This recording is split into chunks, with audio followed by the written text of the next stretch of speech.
share or the opportunity to share tonight. My name is Nick. I am an alcoholic. I'm going to try to do this in a way where I talk about what happened, or like what it was like, what happened, and what it's like now. Because I want to make sure that I spend time on, especially how are things now, because they're so much different from how they used to be. So, yeah, as I said, I was an alcoholic. Sobriety dates May 24th of 2014. So I just celebrated 6 years in May, which is fantastic. And I don't take a lot of credit for that. The only credit I take for is just being aware enough of the fear and terror I was feeling to just keep going back into AA and keep going to meetings, because I believe something that I'm still getting to understand on like a daily basis, something greater in myself. And I've had a lot of hangups with the higher power. So anyway, to kind of just start where I grew up in a very really nice suburb of Minneapolis, Minnesota. And, I had a very nice upbringing, though at the time I did not think I did. There's always something I could be better. I could be more attractive. I could be doing this or that. I mean, things were never good enough. I just remember being restless, irritable, discontent from, the earliest time in my life. And, fear dominated my life, and it dominated, me trying to figure out how to deal with fear was really what I kind of was one of the first things I realized in life, though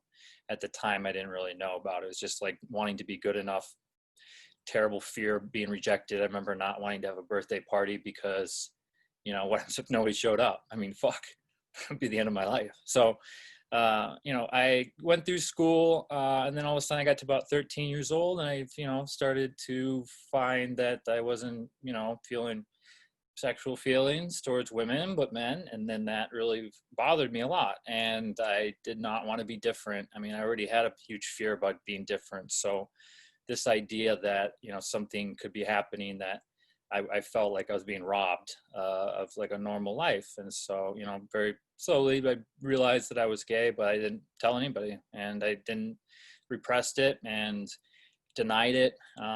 This is like 15 years ago. So, I mean, in the early 2000s, it really wasn't cool. It was not, you didn't want to be gay. Nobody's out. And I think this was even before Ricky Martin. So, so really, it was not cool.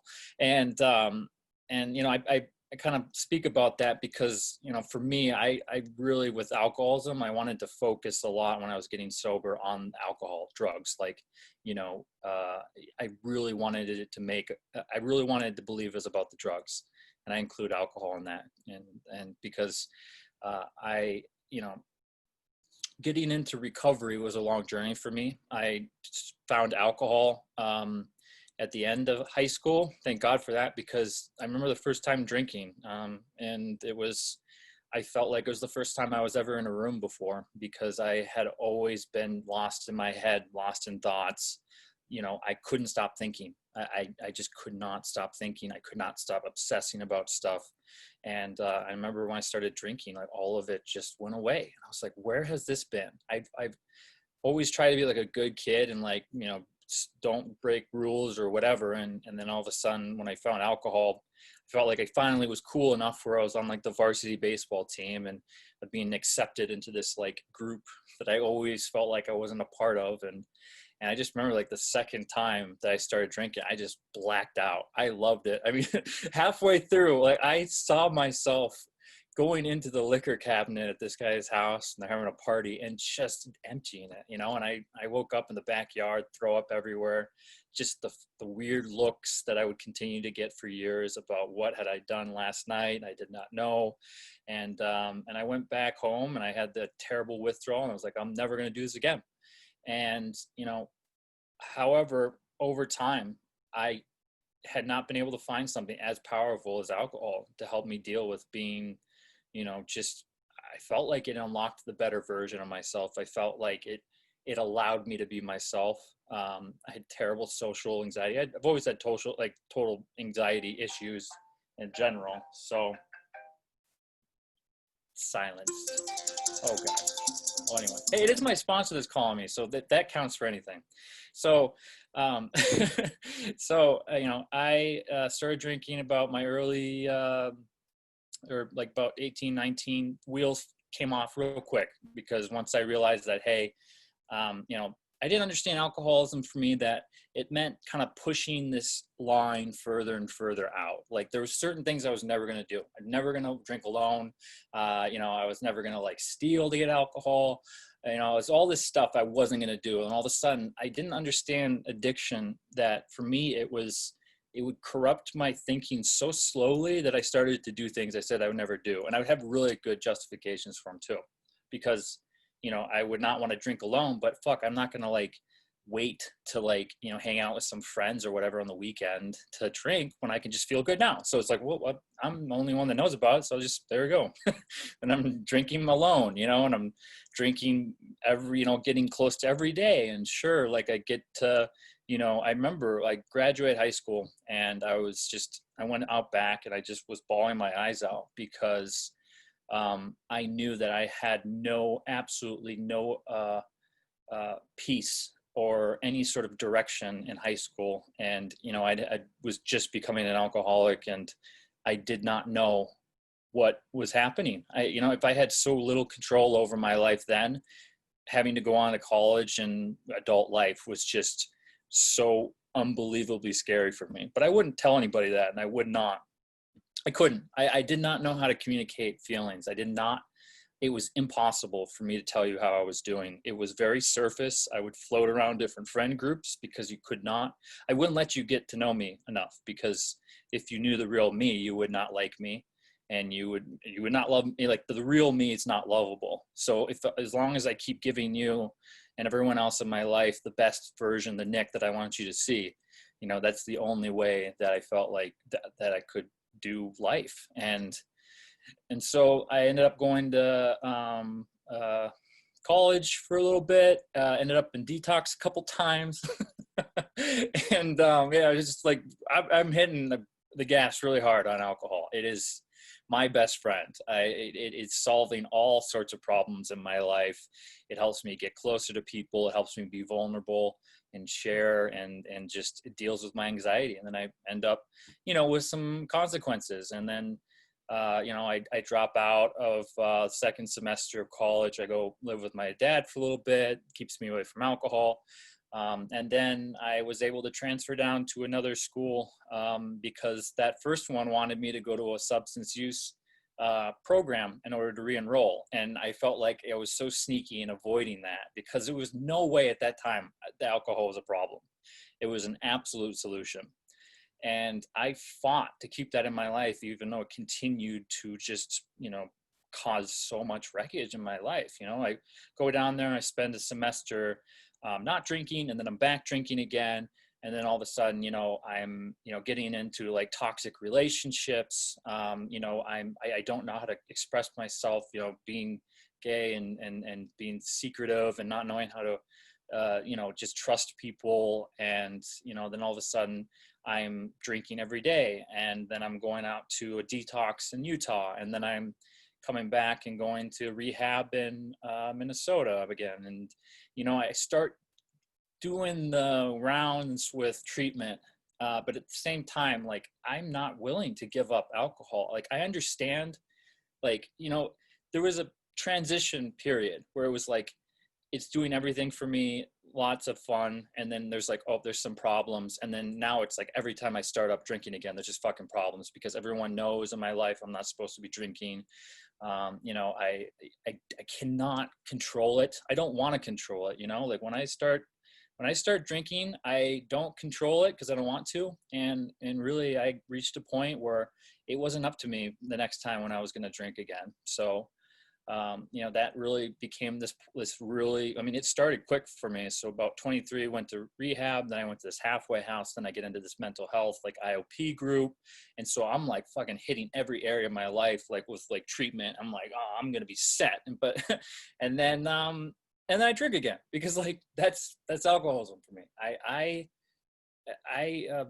just, it's that mental blank spot. If you read that book about the whiskey and the milk, I love that so much, because I've had to learn and relearn that so many times, that there's just a blank spot in my mind where things fall into, and whatever falls into there, I just make really bad decisions. And I've made those about picking up again. So then I get into another toxic relationship, move out to Boston, and that of course falls apart. And so there I am alone in a city I know nobody, and I'm like 6 months sober, and this is the time where I would get drinking again. I did not know how to live life without alcohol, but I certainly, didn't know I could not live life with alcohol. So I mean, really, it was like that jumping off point. Like, I'm gonna hang myself or something because I have to die. There's no way I can deal with life. And yeah, that's when I just started. I didn't do AA because it was like a good idea, or like people told me to, because like I remember going to like, rehab, and I would like check in and out, and it wasn't really that big a deal. And until like, that's the thing actually I'm really appreciative about alcoholism, is that it's really not up to me whether I'm an alcoholic or not. Like, it's sort of like I discover it and I continue to prove it. Like, like over time, like I will continue to prove I am an alcoholic. And so it's like, like they usually say, like, you're the last person to know. But for me, like, it's just, there is a reality where I can't control, my drinking. I can't control my drug use. So I'm beyond help. And I got up to Boston, and I was just absolutely, it was kill myself or, start going to meetings again, which is the only thing I really knew at the time. So I did, and I started to get through the anxiety of reaching out to people and saying, hey, look, I'm a fucking wreck, and I don't know what to do, and it was so embarrassing. It was so, I hated it. I hated like letting people know that I wasn't doing well. But, in this program, I met people that gave me love and compassion. I met people that, were willing to listen to me and say, me too. And that was just what I was searching for my whole life. I didn't know what real friendship was before AA, because friends are always like, what could I get from somebody, or like, what does somebody's sort of relationship with me get me? And, like appreciation, or people like me, or I'm in the right crowd or whatever. And in AA, I just was able to find that, like, I don't have to be this person. I don't have to project this person that like I so desperately want you to see, because the real me is so shit. And it was at that point too where I went and did the 12 steps for the first time. I have to say, like, after doing the 12 steps for the first time, I have not drank since. So that might be a coincidence, but what it did is, it was a mind blowing, absolutely, like probably one of the best experiences of my life. Was my first time going through the 12 steps, because it was the first time I got to see that there is another viewpoint other than mine. That somehow my actions could impact other people, and, or more importantly, there's a story that's true and the one that I believe is not true. I could not, people would give me so much advice, and it's like, I wouldn't say fuck you to their face, but I'd say fuck you with my actions. I mean, I'm not following orders. I'm not listening to people's advice. It's just that fear and anxiety would just keep me from doing it. But here I am, like, getting more time sober than I ever gotten. And I'm going to meetings every day, and I'm getting service positions, and I have a sponsor, and I'm doing amends. And I'm so scared to like drink again, that I just go further into the program. And, then all of a sudden I get a year, and that's just, I'm like, oh my God, this is incredible. And, that's what happened.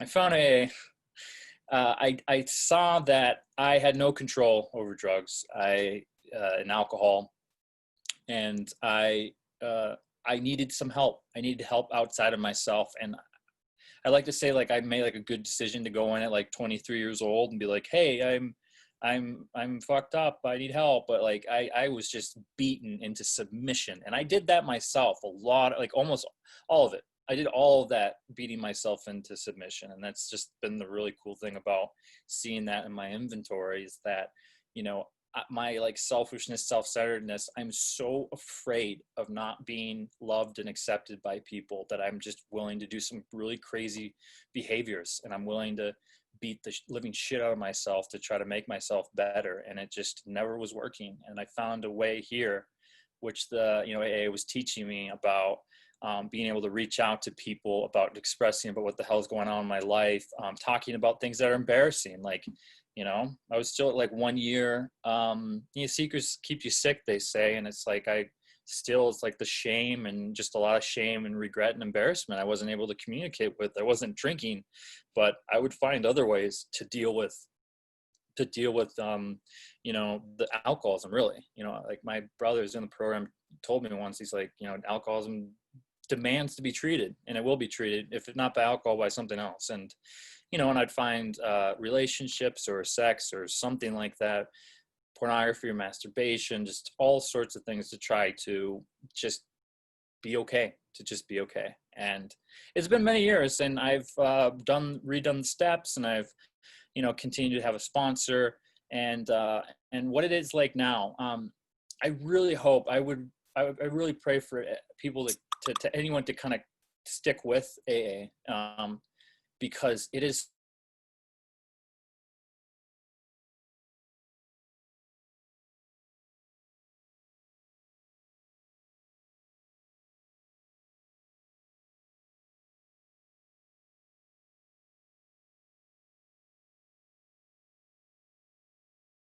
so it is on other places for years, and like I would not give it I would give that up gladly to be able to go back and to earnestly do AA earlier in my life. The geographics experiences, it just doesn't mean fucking anything, because I have a brain where I don't know reality. Like I think Clancy kind of said something around that. Is like, I have a very weird relationship with reality, because I'm going to sort of substitute my own reality. I can't not do that.